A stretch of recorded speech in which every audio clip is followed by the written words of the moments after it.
Hi everyone, you're very welcome to this training today on minding your health as we take an integrative approach to exploring ways to enhance your health and well-being beyond maybe the more familiar things that you might reflexively think about when you think about self-care. My name is Sarah Keane and I'm a wellbeing consultant with Zevo Health. And today is really a high-level overview of some of these lesser considered domains that can profoundly impact our health, as well as giving you an opportunity to maybe just take a time out and reflect on some potentially small changes that you could make that might make a big difference to how you feel and function. Just to note that it's really important to emphasize that while we do aspire to give you the most up-to-date and evidence-based information, it's certainly never a replacement for healthcare professional support or advice. If anything, we really hope that the content here today highlights where reaching out for that support may be extra beneficial to you. So when we think of self-care, as I mentioned, there are the kind of typical pillars that many of us would instantly think of. And this is largely due to the public health messaging over the last 2 decades has been incredibly strong, especially around physical activity and movement and nutrition. Sleep hygiene is starting to become more and more prevalent but today we're really delving into this kind of fourth pillar, this concept of resilience and stress management. And we're looking at these other dimensions that impact our health and well-being through that lens. So things like mind-body connection, values, meaning and purpose, financial well-being, social connection, and environmental factors, these 5 elements, but through that lens of supporting you in managing your state of being. So let's talk about stress. So one of the more universal references is the idea that there is a demand on you in any given moment, and it can come in a multitude of forms. And in that moment, it supersedes the resources, skills, or abilities you have to meet it. So where the demand is greater than the resources or capacity to meet it. Now you'll see on the right a little chart, and this is derived from the work of Mihaly Csikszentmihalyi, a Hungarian psychologist who studied flow state extensively for decades. I really am deeply interested in his work. He passed away last year. And you'll see in the top left quadrant there, high, in the far left, anxiety arising when the challenge level is high and when the perceived skill level is low. Now, how that translates into our daily lives, because that maybe seems more easy to compare or reference against a work-related or professional setting. However, in our daily lives, that can arise through major life events, such as a sudden injury, whenever there's a kind of a need for an acute adaptation. That can cause an intensity of stress on the system. But it's the chronic strains and the minor daily stressors, these kind of more subtle forms of stress, that can also be incredibly debilitating as they accumulate and compound over time.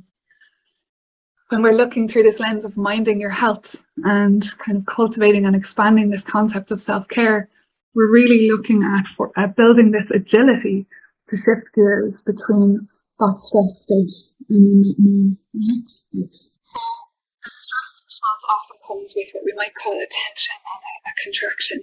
And then in contrast to that, the relaxation, the restoration, the recalibration arises when there's this slowing down and expansion.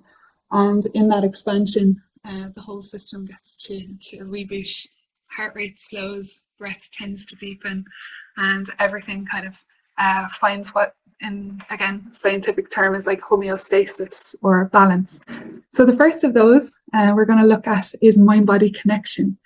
Now, this little illustration, super quick, is from a field of research called psychoneuroimmunology. Big, massive mouthful. And it first began in the 70s, where researchers were really interested to see when someone was in a particular mental state, what was happening in their various systems of the body, from the hormonal system to the nervous system, etc. And as you can imagine, in the last 10 years, with all the technological advancements, they've got incredibly accurate at being able to look at things like the inflammatory biomarkers in response to various mental states. So if an individual is in a heightened state, what is the knock-on effect on the body? And what this field of research has reaffirmed beyond any doubt, what we all kind of inherently and intuitively know anyway, is this profound interdependence between our mental state and our physical function. And the happy news here, and the kind of simple takeaway here, is that for some individuals, changing the mental state is the easiest entry point. Some people love meditation, introspection, and kind of exploring, the more psychological components that then give rise to this sort of upward spiral in terms of enhancing how you feel and relaxing the system. However, for a lot of individuals, particularly those who perhaps are in that chronic state of low-grade tension, that can feel almost like an impossibility. The momentum of life, it can also almost feel sometimes like repulsive or even more stressful to try and meditate or practice mindfulness when caught in the momentum. And so the happy news here is that you can begin to alter your biochemistry and change your physiology. And that catalyzes this upward spiral, which then maybe serves over time then to make working on the mental state more accessible and more appealing. So again, in summary, simplified, the easier entry point for you may be very different to the entry point for someone else. And it's really about, again, shaking off that sense of burden or weight you might feel when you see so many people perhaps loving meditation and you not enjoying it at all. And just trusting that you can find your entry point to kickstart that upward spiral. And in time, that might change in terms of the meditation. So there's many mind-body practices that can really support bridging that awareness between our mental state and our physiology. And so as I use the analogy, like so many doors to the same place, and that's the beauty of it. There's no one right way. And also this can be incredibly dynamic and it can change over time. And what you love 1 week might be very different to what you like in 6 months' time. So that's another thing I think is huge when it comes to self-care and looking after your health, is like dropping that idea that there is a right way to do it. I see a lot of individuals getting caught up in that kind of contracted state of trying to figure out what is right. And instead, the invitation is just being curious around what supports you, again, leaning up that spectrum. So you see everything here from seated meditations, your more traditional forms of meditation, to dynamic meditations, such as mindfulness practice, Qigong, Tai Chi, which brings in breath awareness as well. You can just do breath work on its own, an amazing priming practice for individuals before they go into meditation, especially if the mind is busy. And then you have a whole host of other avenues, such as guided imagery, visualization, body scans, hypnotherapy, and even manual therapies like massage, or getting the support with being supported by a facilitator or holistic therapist can be incredibly helpful, again, if you're caught in that momentum and find it challenging to do it on your own. Now, as you can imagine, the antithesis of mind-body connection is high levels of screen time and constant overstimulation of the mind by external information and stimuli. So this concept of optimizing our technology use and really making time for meaningful disconnection. I kind of see like almost like elbowing the kind of technology out of the way to kind of create that little bit of space for you to reconnect and to be more present and aware of your state of being and of the body. And the harmful impact of technology, of course, high levels of screen time often correlate with high amounts of sedentary behaviour. So again, not moving the body. When the body doesn't move, it tends to be incredibly intelligent and it will quite rapidly down-regulate. In contrast to that, when we exercise again and put the body under stress, such as eustress, that kind of making a demand of it, it upregulates quite quickly. So screen time and sedentary behaviour tend to go hand in hand and can have a significant negative effect on the body. There's other aspects, things like, of course, the impact of social media and scrolling on attention span, focus, self-confidence. There's so many lenses through which you can look in terms of summarising that negative effect. There are ways you can start to use technology that actually support the mind-body connection. So again, it's not right or wrong or good or bad, but it's context is everything. So how you use the technology. So we mentioned trackers, having that technology to monitor sleep, for example. Technology, being able to use it to access health information, such as watching this webinar. Enhance social connection. You can hear about great trainers, good classes, great sources, places to source high quality food supplements. All of these can actually really serve to enhance our health. So The meaningful disconnection and the optimal use of technology can actually profoundly support this mind-body connection. So it doesn't, again, have to be either or. So just a moment to reflect, and if you feel to jot down anything, if it resonates, this might not be your section, and that's fine too. Do you carve out time for deep relaxation deliberately, even over the course of a week? And do you engage in practices that cultivate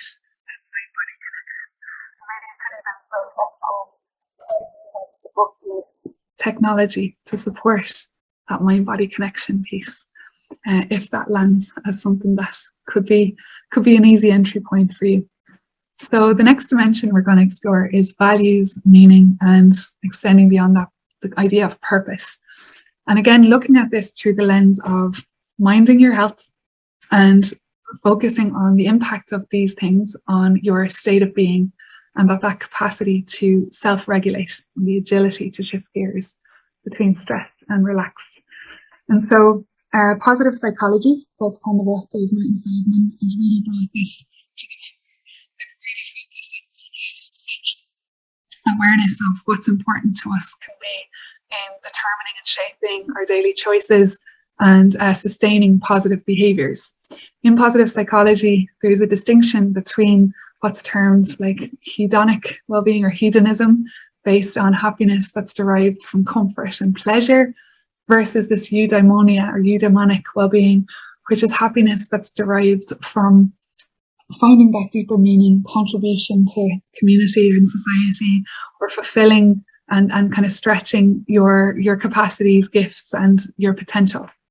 And so there's a strong link between finding this kind of clarity and awareness around what's important to you and sustaining these more healthful behaviors that are, again, of course, are going to yield positive health outcomes in the long term.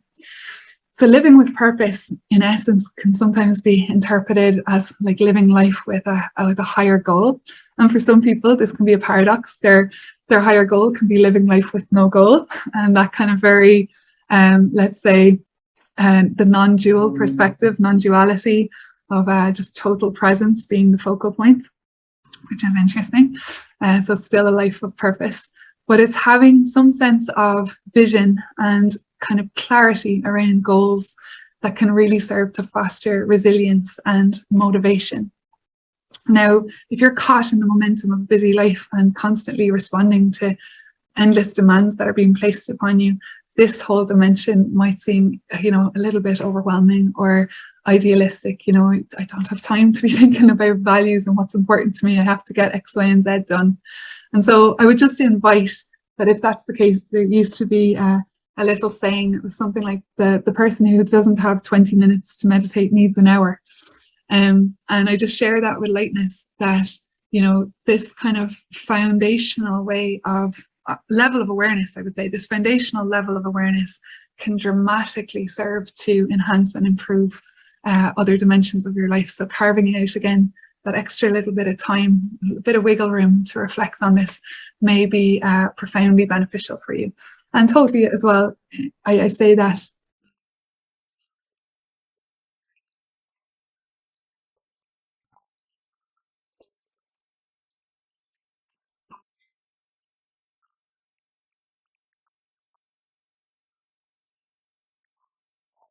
extra little bit of distance to ask yourself, why am I doing that? And what am I doing that for? And what's the intended direction or outcome? And just having that little bit more space to be conscious and deliberate about why you're choosing what you do. Because there's this concept of, our ideal values, maybe one thing, such as your ideal value is peacefulness and ease in your day, but your operant value may be to be very productive and to be very directive and to really control, whether it's in the family or your experience. And sometimes these can be what could be looked at as your ideal value and your operant value. What's actually operating? What are you actually doing? And there can be a conflict between them. So as you start to have more awareness around this, around why you're doing what you do, what has meaning for you, what is important, it can quite quickly help you align your values a little bit more and align that what you're doing is actually more on track with how you want to live and how you want to be in this world. There is a quick reference frame you can check out, and this is derived from Japanese art of the reason for being, ikigai, and that's the intersection between your passion, your mission, your profession, and your vocation. And you can explore this if this resonates as a reflective and introspective practice, and see what questions you can ask that might start to facilitate more kind of alignment and interaction between these various domains of your life. So just another prompt for you to consider. Are you aware of core values that you may have? Have you ever reflected on them, or are they very present and you've been very well versed on what they are, very clear on them? And are you aware of areas in your life where you may have a value conflict? And again, this could be just a little seed, food for thought in the back of your mind, or indeed it could be something that you decide to take and really run with and delve deeper in coming weeks and months. The next dimension we're going to look briefly at is social connection. So this concept of social fitness was actually derived from military context, and it was like really looking at how important a cohesive social network is around an individual to enhance how they feel and they function, and again fostering that resiliency and that motivation. So it's really about shining a light on, again, an area of our life that sometimes we can be identified with. And what I mean by that is some individuals might feel, oh, I just don't have many friends, or I'm not a people person, for example, some points of view. Or someone might have the total opposite point of view, like I'm the life and soul of the party. But just being aware of what your personal narrative may be around various layers of social connection, whether it's family, friends, with your colleagues in work. And then it's about being aware of how proactive you actually can be, how you're not let's say, destined to a certain fate based upon what's happened in the past, and that you can actually learn skills and be very deliberate in your choices that can help to foster and support you cultivating a greater social connection and more satisfying relationships. This summarizes just some different types of support and relational support. We can have emotional support, tangible support, such as someone backing you fiscally with investment in your dream project. We have informational support, so individuals that are knowledgeable in an area that can really support you moving forward with whatever aspects or thing it is that you want to create. And then we have the type of support that really meets your core needs. And these aren't all separate, some of them overlap. But just even being aware of areas, even just now to reflect on, you might feel very secure with tangible supports. Perhaps you have parents, for example, that have always been very supportive financially, and that's always been an aspect of your life. You've been very secure. But when it comes to maybe emotional support, maybe that's been missing. So it's just an opportunity to maybe reflect on these different domains of support and where you might be strong, and equally where there may be scope for development and improvement that could greatly enhance how you feel. Some of those skills that I mentioned that we can be proactive in developing are certainly communication skills. And this is just a very brief, simple reference, the 3 C's of assertive communication: building confidence, clarity, and control in how you communicate. I think the key there in the bottom, when we look at the word non-judgmental, calm, and controlled manner, is key to relational success. And we can identify when we are caught up in a trigger or a reaction, center ourselves, and then respond more mindfully and deliberately to the individual. That's like one little snapshot of how you can begin to develop these positive relational skills. Listening skills, again, another key element. Nonviolent communication, some of you may be familiar with it already, often referenced in the workplace sphere. Sometimes referred as an NVC, for short. But this is a kind of a system or an approach to really support individuals in shifting gears from that kind of reactive and judgmental space and way of relating to really dial back and have a kind of more systemic approach to communicate more objectively. And it becomes less about you versus me and more about you and me in kind of connection. So it's a great, I would say, a great approach to exploring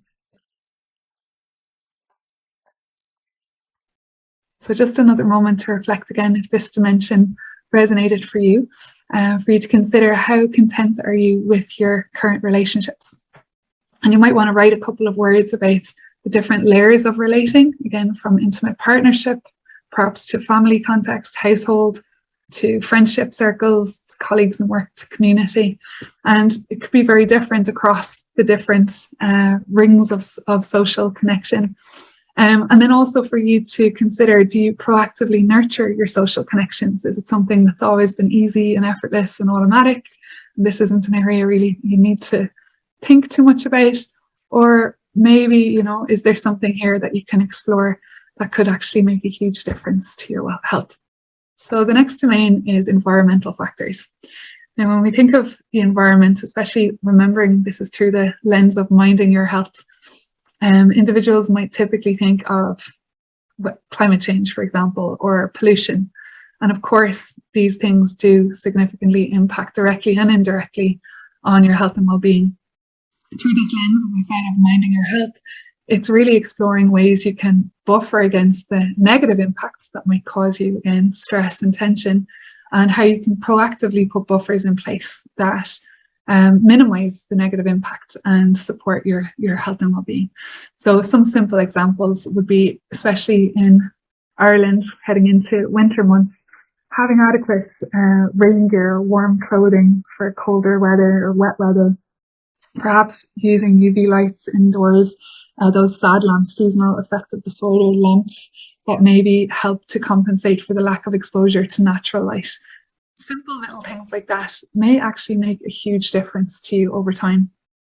Looking at pollution, just for example, being aware of the air quality in your region. Also, maybe if you are in the countryside and you have well water, just testing the quality of the water and perhaps putting filters in place if that is required. Access to green spaces, this whole concept of biophilia. So biophilic design principles is a fancy term for really bringing the outdoors indoors and filling our indoor spaces with natural features that is, again, really supportive of recalibrating the body and bringing it into that rest and digest space to support homeostasis. Equally, green spaces, aquatic spaces, water features all have a positive effect on our mental health. And then on a practical level, when you think of your environment and your locality, things like food systems, access to farmers markets, what's the sustainability of your food choices? These are all elements to consider that can profoundly impact your health. For some individuals who are working remotely or in a hybrid setup long term, it's really important to be aware of the quality of your indoor space, particularly if you're working from home or in a space for extended periods of time. And factors like lighting, air quality, the acoustics, the temperature of the space, I already mentioned biophilic design, but also the choice architecture of your indoor space. Is it easy for you? Are things set up in a way that make it easy to make the healthier choice? What's the ergonomics of your workstation like? All of these seemingly inconsequential elements can definitely make a significant impact on your health and well-being over time, especially if you're addressing a few of them, and especially if you are desk-based and seated for a prolonged length of your workday. So really important to consider and assess the quality of your indoor spaces. Most employers that have workplaces are ahead of this now, and they're really looking at not only the health and safety of a workplace, but how do they make the workplace more conducive to well-being. And we're seeing the rise of things like resiliency spaces, so spaces where employees can go to meditate and relax throughout the workday, as well as greater attentiveness to air quality and lighting and other ambient features that make the space more pleasant to be in. So just again, another quick prompt: how could you improve your current living environment? Or you could replace the word living there with your office or work environment. And do other environmental factors affect your daily choices, or in obvious ways impact on your health and well-being? Just something to consider. The last dimension we're going to touch on today is financial well-being. And this aspect is probably what you most least likely consider when you think about how to improve your physical health and emotional well-being.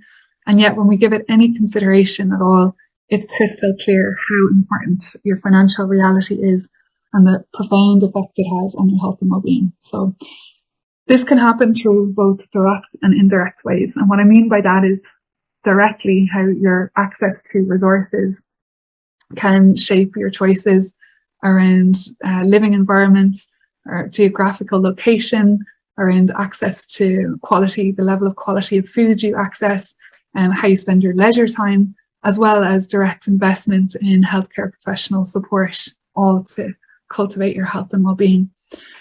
In an indirect way, we're more looking at the internal dynamics around your financial reality. And what I mean by that is, like, what's your relationship with money? What are your personal beliefs and narratives? Like we mentioned previously, you know, what points of view perhaps do you have around money that can either be creating that contraction and tension in your body, or indeed supporting you feeling more easeful and relaxed around your finances.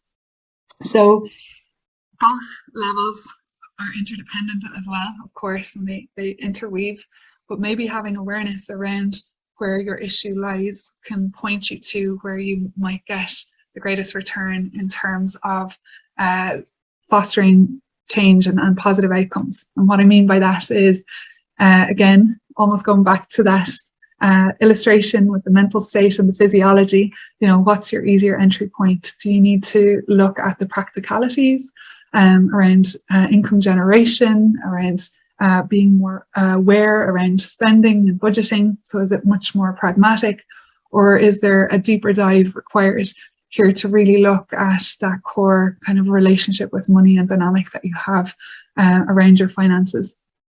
So having that discernment will, of course, impact and affect the yield you get from focusing on this domain. And that enhancing that monetary awareness and educating yourself in this area could yield profound benefits in terms of your health and well-being. Unfortunately, currently there's lots of supports popping up to really support individuals enhancing that awareness. So are your finances a stressor presently? Just a moment to reflect. If it feels like you want to dive deeper after this session, maybe considering ways that you could proactively begin to improve your financial well-being. And again, considering, is it a practical application you need to upskill in budgeting and awareness around financials and generating income, or is it a deeper dive and really looking at your relationship with money? Because for some individuals, they may have the resources and the financials, but just have that fear around spending it, just to give you an example. So when you can hone in on that, it could be profoundly transformative and supportive of your health. So as we've gone through these 5 dimensions, again, just to recap, remembering we're looking at how to mind your health through that lens of being aware of your state of being, and how through mind-body connection, your environments, your social connections, your values, meaning and purpose, and your financial reality, that impacts on that level and degree of tension and contraction you feel in your body, or indeed the level of ease, relaxation, and expansion that you feel. So it would be a bit of a paradox if after all of that you felt totally overwhelmed and compounded any sense of stress. So we drop all of that and really consider, as we went through the 5 domains, there was a few little prompts to maybe reflect a little bit deeper. Maybe some of them didn't land, maybe 1 or 2 of them did. But building on that, for you to, if you'd like to take this further after this session, a simple reflection practice to maybe consider those 5 domains we covered, and also maybe add in the 3 pillars that we mentioned before that, the movement, sleep, and nutrition. And subjectively rate each of these domains based on your level of satisfaction with your behaviour or with your experience in that aspect of health and self-care. So each domain you might just assign a number to. Again, if numbers and scaling doesn't resonate for you, you might want to write just a couple of words, but just even giving yourself that little bit of time to reflect should help to highlight which area would be most appealing and accessible for you to dive into initially. I would advocate that you elect just 1, at most 2, but preferably 1 area, because if you give it time and attention over a couple of weeks and months, you'll notice that the positive changes in that area will have a ripple effect into other domains. For example, if you change how you move, it tends to have a knock-on effect on your sleep quality in a positive way, and your nutritional choices, and also your mind-body connection. So electing, and again, you don't have to hone in on the area that you've rated lowest. That's not the invitation here. The invitation is that the reflection on these various domains will serve to enhance your awareness and really clarify where you feel most drawn to begin to implement some positive changes. And then you can reflect back on this periodically, every month or every quarter, and see if things are changing and where you might like to make changes. So you don't, binge just make changes in one area and isolate it. You can mix it up. Another way to approach this is also maybe considering what you inherently know are areas where you're very stressed, or areas where you engage in behaviors that could be termed aggravators, or kind of really flare up that tension and contraction in the body. So lastly, I guess minding your health and this whole theme that we've been exploring, the bedrock of it is self-awareness, and really having that opportunity to reflect and look at, as I mentioned in the values and meaning segment, why we do what we do and what drives us. And a lovely quote from Carl Jung: until you make the unconscious conscious, it will direct your life and you will call it fate. So it's really a lovely, beautiful invitation to empowerment and to take that control in these areas where we do have control to shape your destiny. Sounds very poetic, but yet is deeply true. So greater attentiveness to your state of being, greater attunement to your body, and greater awareness of your choices moment to moment are a recipe for success in that area. So I'd really like to thank you. We have so many deep dive trainings on all of these topics that we touched on today in this coming quarter that you might like to explore and check out. Social fitness, mindful body, diversity, equity, inclusion, on that kind of social connection piece. So you might like to check it out. Thank you so much for your time, and I very much hope this has been helpful.